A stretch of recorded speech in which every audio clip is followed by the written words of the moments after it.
Hi అండి. వామాకు బజ్జీలు వేస్తున్నాను మళ్ళీ. ఆల్రెడీ ఇంతకుముందు నేను పోస్ట్ చేశాను అనుకుంటా వామాకు బజ్జీ. మళ్ళీ ఇవాళ వేస్తున్నాను చాలా రోజుల తర్వాత.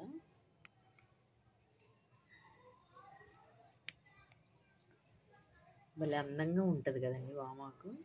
హెల్త్కి కూడా చాలా మంచిది.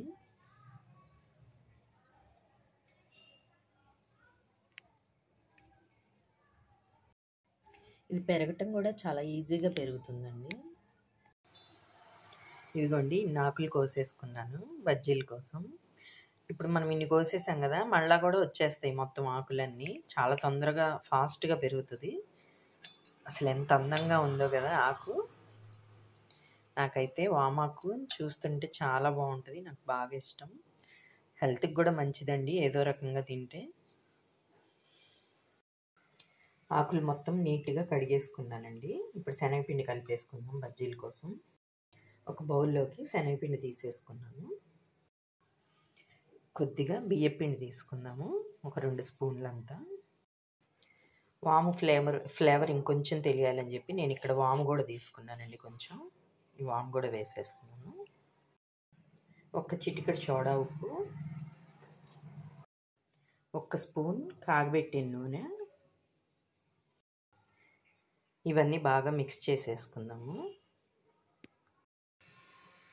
అసలు ఇంపార్టెంట్ అయింది ఉప్పు కదా, ఉప్పు కూడా వేసేసుకుందాము సరిపడినంత. కొద్దిగా కారము. ఇప్పుడు కొద్దిగా వాటర్ వేసి బజ్జీకి వేయటానికి వీలుగా వాటర్ కలుపుకుందాము. ఇదిగోండి నేను ఇలా కలుపుకున్నాను.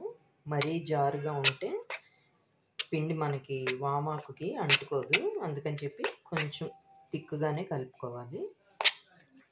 ఇప్పుడు ఇంకా ఆయిల్ పెట్టుకొని బజ్జీలు వేసేసుకుందాము. ఇదిగోండి ఆయిల్ పెట్టాను పొయ్యి మీద. ఇప్పుడు బజ్జీలు వేసేసుకుందాం ఆయిల్ హీట్ అయ్యాక. ఇదిగోండి వామాకు ఈ శనగపిండిలో ముంచేసి బజ్జీలు వేసేసుకుందాము.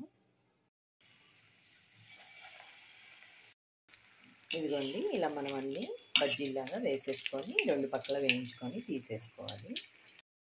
ఇదిగోండి రెడీ అయిపోయింది. మిగతా ఆకులు, ఈ ఆకులు కూడా మిగతా వామాకు కూడా వేసేసుకుందాము. ఇదిగోండి వామాకు బజ్జీ రెడీ అయిపోయింది. చాలా బాగుంటాయి టేస్ట్ అయితే. చూసారా ఎంత గుల్లగా వచ్చినాయో బజ్జీ. టేస్ట్ అయితే అద్దరిపోతుంది, హెల్త్కి కూడా చాలా మంచిదండి. నా వీడియో నచ్చితే లైక్ చేయండి, షేర్ చేయండి, కామెంట్ చేయండి. బాయ్.